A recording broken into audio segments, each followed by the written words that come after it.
इतिश्री Odia kitchen को आपको स्वागत। मु आज सुजी मंडा करने जाऊँगी। एथिपाई मु एई बाटी रे देखंतु 2 बाटी नहीं सुजी, गोटे 2 बाटी नहीं नड़िया, आउ गोटे बाटी नहीं चीनी, आउ किछि गुजराती अच्छी। चलतु आम सुजी मंडा पाई पूरा प्रस्तुत करवा। तापर जो चीनी नहीं से चीनी को एथिरे दे देबी।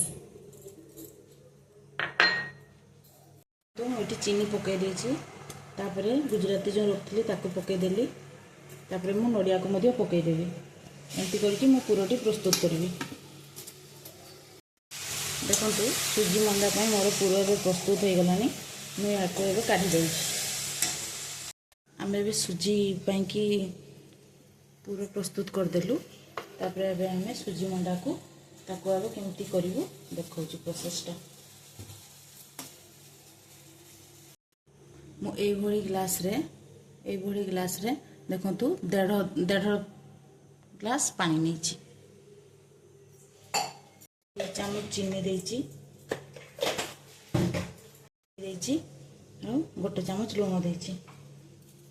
एबे मोर फुटी आसलानी। मु एबे गैस रो फ्लेम को स्लो कर दोछि। स्लो करिकी सुजी को पकोछि, अल्प अल्प करिकी पकोछि। देखंतु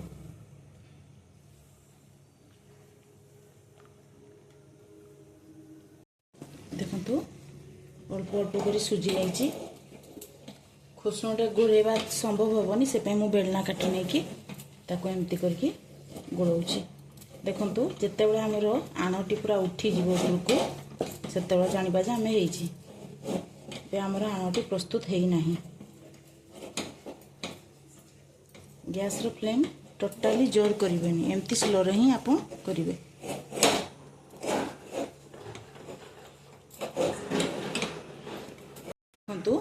एबे देखंतु आणटी पूरा ऊपर को देखंतु पूरा उठी गला ऊपर को। एमती एतरा आपनकर कोरेई रे लागिबोनी, सेतरा जानिबे आपनकर आणटी पिठा येटी सिझी गलानी। तब हम या को कोरेई रो बाहर कर दबा। एमती गोल गोल प्रस्तुत कर देछि। आपन टी हाथ रे एमती पानी नेबे। तब देखन ताको प्लेन कर देले। तापर एमती देखंतु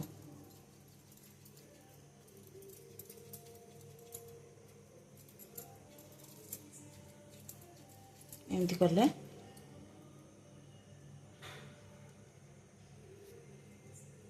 एमती पूरा दे देलु।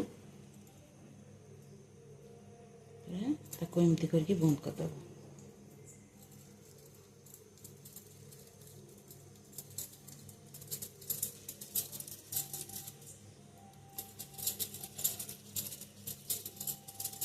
एमती करके आमे आउ सब को कर दउछि।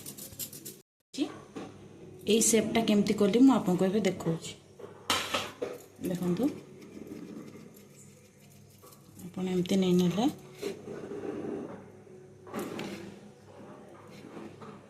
पूरा नहीं नेले, तापर एमती फोल्ड कर देले।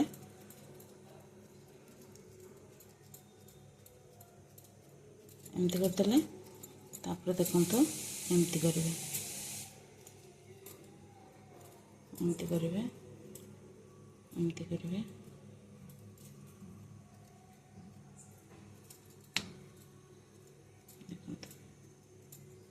यही सेप रो भी करिवे, यही सेप करले भी भल लागियो। बस मु आपको एबे करेई रे तेल गरम करते दे देछि। देखंतु तापर भी मु आपको छानी के देखेबी।